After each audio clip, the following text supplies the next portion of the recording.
बीच में।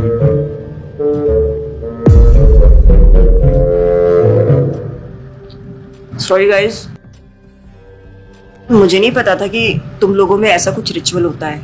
हाँ, प्रे तो करना चाहिए। हम हमेशा खाने से पहले अल्लाह ताला से प्रे करते हैं। यस, रिचुअल नहीं स्पिरिचुअल। हम ही पहले भगवान को भोग ऑफर करते हैं और उसके बाद प्रे करके खाते हैं। लेकिन तुम्हारा भगवान यहाँ आके कैसे खा सकता है? जैसे वो तुम्हारी दुआ कानों से सुन सकता है, वो वैसे ही यहाँ पर आके खा भी सकता है। भगवान का फॉर्म पर्सनल है। अगर वो कानों से सुन सकते हैं तो मुंह से आके खा भी सकते हैं। उनके कान और मुंह दोनों है। शालिनी, तुम प्रे नहीं करती खाना खाने से पहले? नहीं, लेकिन मेरे चाचा ने एक बार कहा था कि हमको वो गॉड ऑफ फूड को और फार्मर्स को थैंक यू बोलना चाहिए। You mean Annapurna Devi? What? God of food. Yes, हमें उन्हें थैंक करना चाहिए और साथ में फार्मर्स को भी। But I believe in watering the roots. देखो, हम हमेशा क्रिएशन को तो अप्रिशिएट करते ही हैं, लेकिन हम क्रिएटर को ना अप्रिशिएट करना भूल जाते हैं। अभी सोचो, पानी ना हो, हवा ना हो, उपजाऊ मिट्टी या धरती माँ ना हो, तो फार्मर क्या कर लेगा? So I believe that we should be thanking the Creator, the Lord, who is providing us with all the basic necessities. Point. अब तुम किस किस को थैंक करेगा? वैसे भी तुम्हारे 33 करोड़ तो देवी देवता है। बताओ, किस किस को थैंक करेगा तुम? और शांति, तुम बताओ, तुम किस गॉड को मानता है?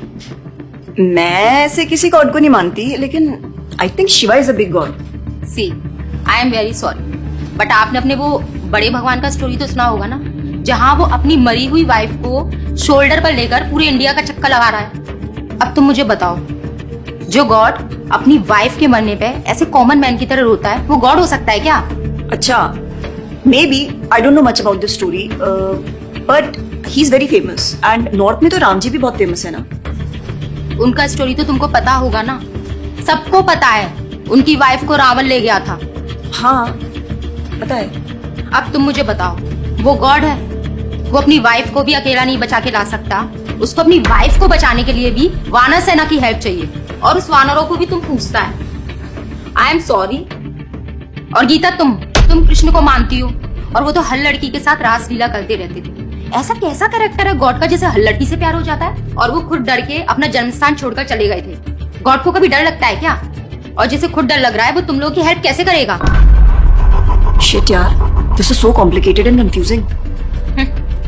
It is confusing because you are following the wrong path. It is very beautiful and sacred. I will show you the right path. Enough, Asifa. I know what you're trying to do. And Shalini, कुछ भी confusing नहीं है। You know what the problem is कि तुझे पता ही नहीं है, क्योंकि तूने आज तक शास्त्र ही नहीं पढ़े हैं। तो पता कैसे चलेगा कि क्या सही है और क्या गलत? जन्म कर्म च मे दिव्यम एवं योवेति तत्वतः त्यक्त्वा देहम पुनर्जन्म नैति मामेति सो अर्जुना। भगवान की लीलाओं को समझना इतना आसान नहीं है। उसके लिए शास्त्रों का अध्ययन करना पड़ता है, और वो भी एक प्रामाणिक गुरु के अंडर रह के उनकी शरण लेके। अब अगर तुमने शास्त्र पढ़े होते तो तुमको ये पता होता कि शिव जी ने जो इमोशंस उसमें दिखाए थे वो शोक नहीं, विरह था। विरह विरह दोनों सेम नहीं होते क्या? Let's start from the basics. शोक इज मटेरियल एंड विरह इज स्पिरिचुअल। शोक ना दुख की अनुभूति कराता है, whereas जो विरह है उसमें जो सेपरेशन की फीलिंग होती है ना, वो सुख का अनुभव कराती है। भगवान भगवत गीता में ना शोक करने वाले व्यक्ति को मूर्ख बताते हैं। गतासुम अगतासुमश्च नानुशोचन्ति Pandita. A wise man never laments for the living nor for the dead. Bhagavad Gita chapter 2 text 11। अपनों की मौत पे आंसू बहाना शोक है, लेकिन वही रामायण देखते देखते जो आंसू निकले ना, वो विरह है। विरह, और ऐसे विरह से हमारा भगवान के प्रति प्रेम बढ़ता है। तो जिस तरह से शिव जी ने विरह को दिखाया था, उसी तरह राम जी भी सीता मैया के जाने के बाद विरह में भटकते हुए रो रहे हैं। और यही नहीं, सीता देवी इतनी प्योर है ना कि उन्हें राम जी के अलावा कोई टच भी नहीं कर सकता था। रावण जिनको लेके गया था वो छाया सीता देवी थी। असली सीता देवी तो अग्नि में समा गई थी, और वो अग्नि परीक्षा के वक्त बाहर आई थी। और आसिफा, तू क्या बोल रही थी? भगवान राम को अपनी पत्नी को बचाने के लिए वानरों की मदद लेनी पड़ी थी। I mean, God is all powerful, right? हाँ, आई मीन वो अकेले भी तो मार सकते थे ना। यार शालिनी, अगर तूने कभी रामायण पढ़ी होती तो तुझे पता होता, जब खर और दूषण आए थे अपने 15,000 ऐसे दानवों के साथ जो इंसान को खा जाते थे, उन सब के साथ राम जी ने अकेले बिना किसी की हेल्प के उन सबके चिथड़े उड़ा दिए थे। अब ऐसे राम के लिए रावण को मारना मुश्किल है क्या? हाँ, लेकिन बाद में वानरों की हेल्प क्यों ली? उनको अपनी सेवा में लगाने के लिए, उनकी ग्लोरीज बढ़ाने के लिए। अरे उन्होंने तो एक छोटी सी गिलहरी तक को अपनी सेवा में लगा लिया था। What? कभी पढ़ा हो तो पता हो ना। खैर, और हम हनुमान जी की पूजा इसीलिए करते हैं क्योंकि भगवान तक पहुंचने का रास्ता उनके भक्तों की सेवा है। जब भगवान देखते हैं कि मेरे भक्तों का गुणगान हो रहा है या कोई सेवा कर रहा है तो वो बहुत खुश होते हैं। जैसे मैं तेरी मॉम के सामने अगर तेरी तारीफ करूं तो वो खुश होती है ना। पॉइंट। इसी तरह भगवान हमसे खुश होते हैं जब हम उनके भक्तों की सेवा करते हैं, पूजा करते हैं। और रही बात 33 करोड़ देवी देवता की, आसिफा तू मुझे ये बता, what is your favourite genre in movies? Psychological thriller. और शालिनी तेरी? Romantic and comedy. एग्जैक्टली। जैसे हर किसी का अपने नेचर के अकॉर्डिंग फेवरेट जॉनर होता है, वैसे ही भगवान ने हर किसी के नेचर के अकॉर्डिंग व्यक्ति के लिए उसके नेचर के अनुसार वेद और पुराण दिए हैं। और उन्हीं पुराणों को फॉलो करके लोग अपनी देवी देवता की तरफ अट्रैक्ट होते हैं। और ये सभी देवी देवता भगवान की ही सेवा कर रहे हैं।